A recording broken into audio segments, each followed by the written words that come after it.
Salut la team, j'espère que vous allez bien.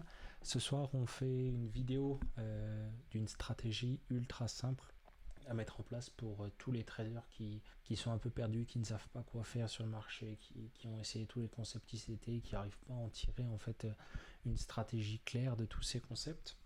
Ici, on va voir une application de divers concepts et qui vont nous permettre d'avoir une stratégie basée sur des règles ultra simples et qui vont vous permettre d'avoir une base pour créer votre plan de trading, enfin d'avoir un plan de trading déjà de base que après vous pourrez améliorer bien évidemment, surtout avec votre expérience. Mais voilà, l'idée c'est d'avoir quelque chose de très simple de départ.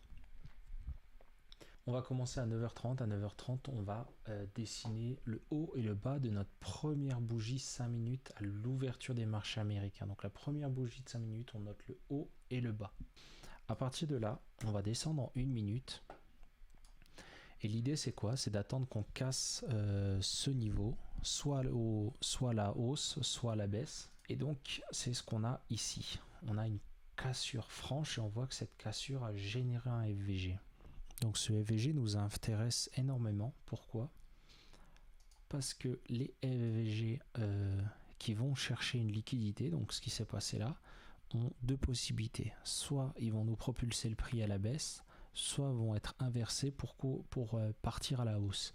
Donc pour éviter de se faire piéger, ce qu'on va attendre, c'est de voir comment réagit ce FVG. Est-ce que le marché est en train de distribuer à la baisse ou est-ce qu'il est sur une phase de reversal, prise de liquidité et repart à la hausse. Donc ce qu'on attend tout simplement, c'est une confirmation de ce FVG. Donc là, ce qu'on voit, c'est que le prix a testé le FVG, a clôturé, a retesté une deuxième fois et a rejeté et clôturé à la baisse. Donc on est sur une bougie baissière. En plus de ça, on voit quoi? Les 50%. Le prix tape tout juste les 50% et rejette de plus belle.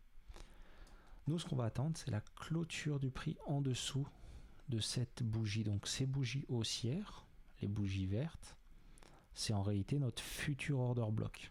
Donc on attend une clôture en dessous maintenant pour confirmer cette cassure. Cet order block, pardon.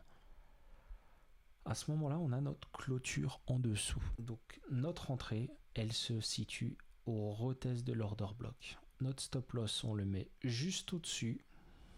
Alors, un tick au-dessus de notre swing. Et le TP, ça va varier entre 2 et 3 R. Pour ma part, j'ai tendance à privilégier le 2 R. Mais ça va surtout dépendre des targets qu'il y a. Et pour moi, les targets, c'est la chose la plus importante dans tous les concepts ICT, c'est quel est le prochain draw on liquidity. C'est ça qui va donner de la cohérence, c'est ça qui va expliquer pourquoi certains order blocks, certains FVG fonctionnent, en plus du temps, à quel moment ils se passent. Mais voilà, ce qu'il faut, c'est d'avoir des très belles targets. Et c'est pour ça qu'en général, je suis autour de 2, 2, 5, parfois 3, si les targets sont vraiment propres. Ce jour-là, on aurait pu se permettre beaucoup plus et on va aller faire le tour des targets.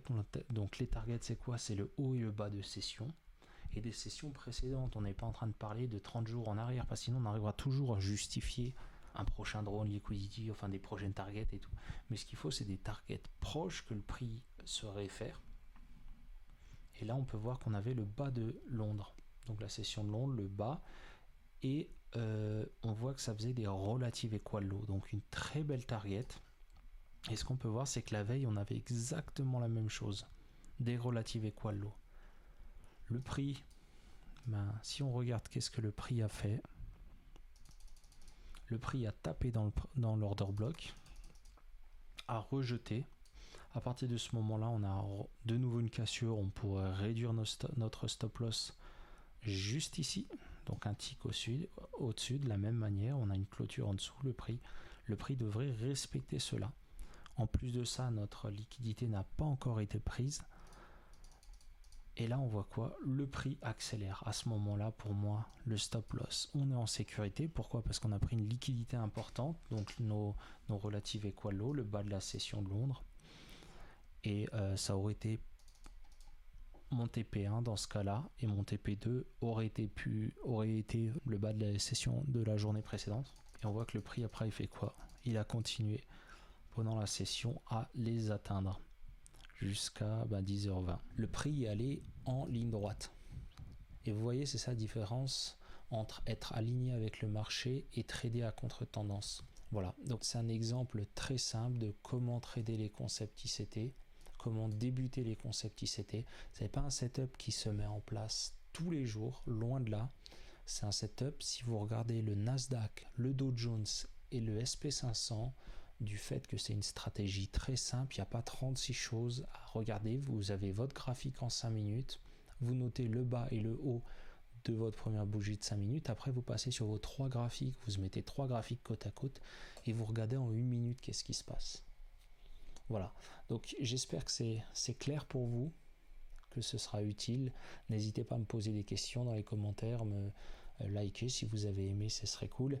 Et laissez-moi un commentaire, je vous répondrai si vous avez des questions ou des incompréhensions et même peut-être des questions sur un prochain sujet de vidéo. Voilà. Donc n'hésitez pas à me dire tout ça. Et puis en attendant la prochaine vidéo, je vous souhaite bon courage sur les marchés et puis une bonne nouvelle année.